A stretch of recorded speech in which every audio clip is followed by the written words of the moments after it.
We have one more speaker in this particular group, and that's Mr. Charles Reith from Reith Energy. And he's going to give us an overview of sustainable businesses and the exciting path forward. So let's give Charles a warm welcome.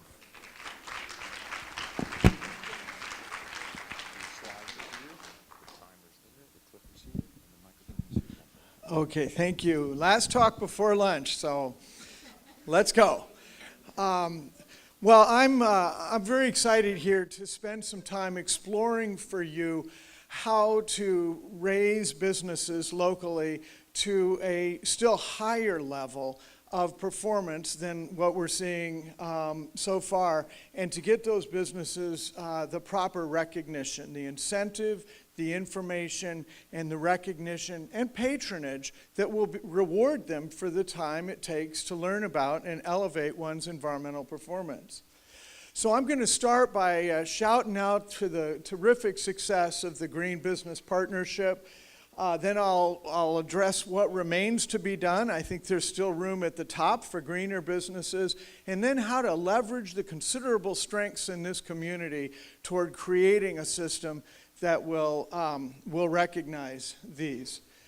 So I don't know if Randy's here. I had an eye out for him, but Randy Penn has led the Green Business Partnership for some time, and it has been a fabulous program, tirelessly working to engage dozens of members into that community. It's an outstanding education tool, just spending time on the questionnaires that you have to evaluate your performance, and then Randy has one-on-ones with many people to enhance that education.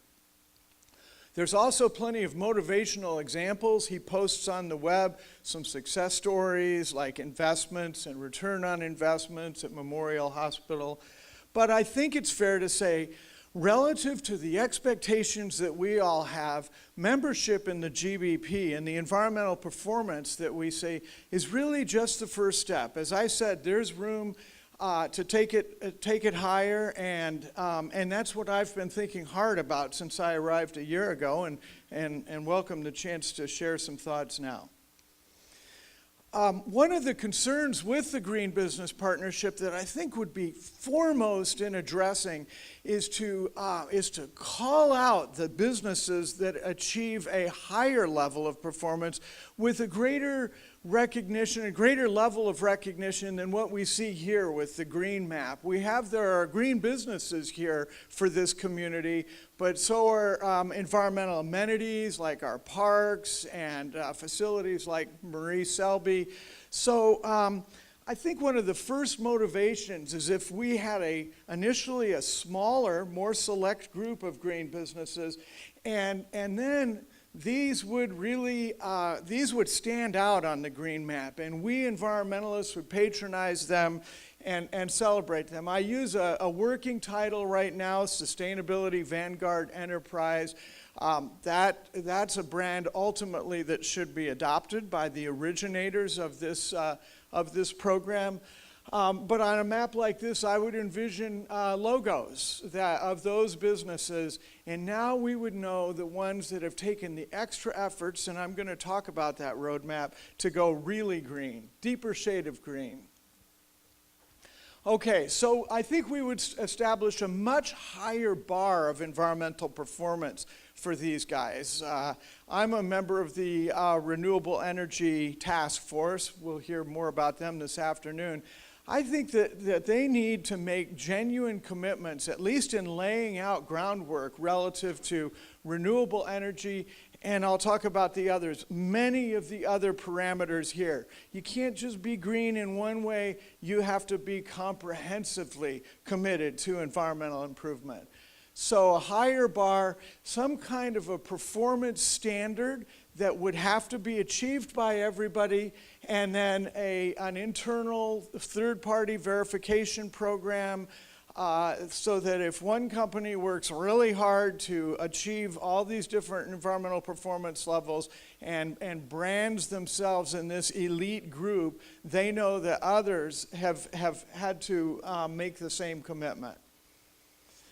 And I would see this as being a fee-based program. This is something where companies would engage, commit the resources to it, and potentially do some pooled marketing. I could see, imagine if the top 10 green businesses had a display ad in the paper on Sunday saying, we are the ones who have taken the time to learn about what the environmental objectives are in this community, what the sustainability challenges and missions are of the greater Sarasota region, and we hope you will patronize not just us, but all the businesses that you see on this list.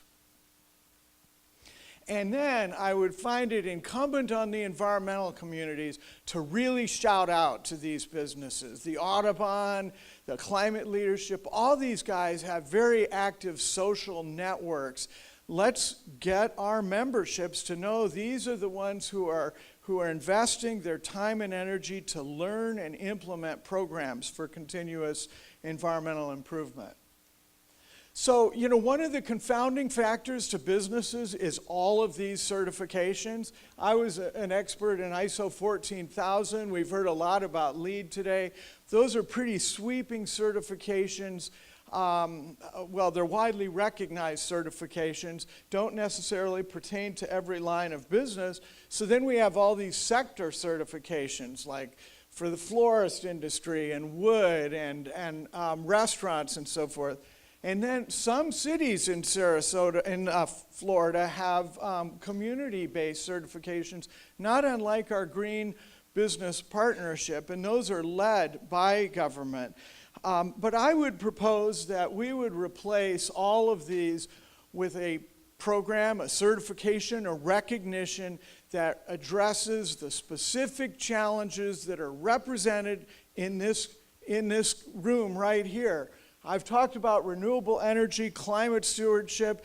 Every business should understand what the challenges are behind water stewardship, red tide, habitat preservation, smart growth and transportation. Every business should be mindful of their impacts on transportation and try to reduce it. So imagine that every business was required to develop a continuous improvement plan relative to each of these parameters and would then get recognition. I think it would start with the Green Business Partnership. I think, in fact, it will elevate participation in that. But they would get recognition as a sustainability vanguard enterprise. And those are the ones we want to know who they are and we would patronize. Now, how are we going to get here?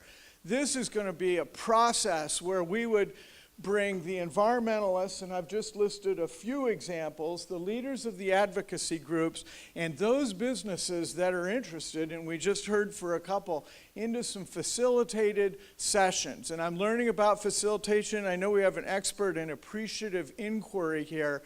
These would be a facilitated workshop to originate from within our community. There's something quite unique about this, which is the organic generation of our own standard of performance specific to our community. Through these facilitated meetings, we would understand how are we going to engage new businesses and what will this performance standard be. We need an operating agreement that would refer to whatever third-party verification would be established in there, or self-policing. Identify a brand. Quite beyond just my efforts here, I'm sure we would hire a marketing representative in making sure that that patronage by the environmental community is one, and then thinking in terms of its long-term economic sustainability.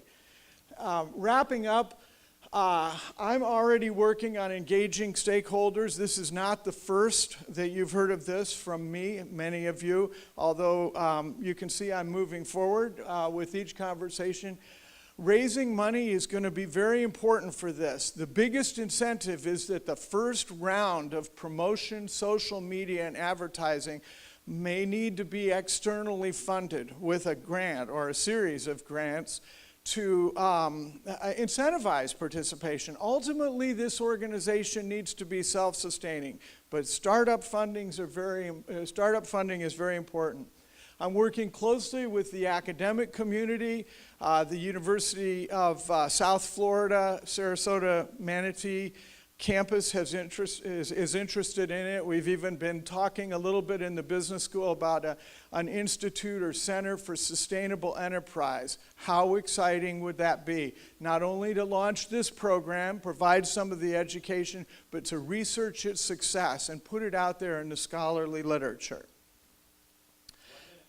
And in fact, I will yield my minute to the questions and suggestions session because that is what comes next. So thank you very much.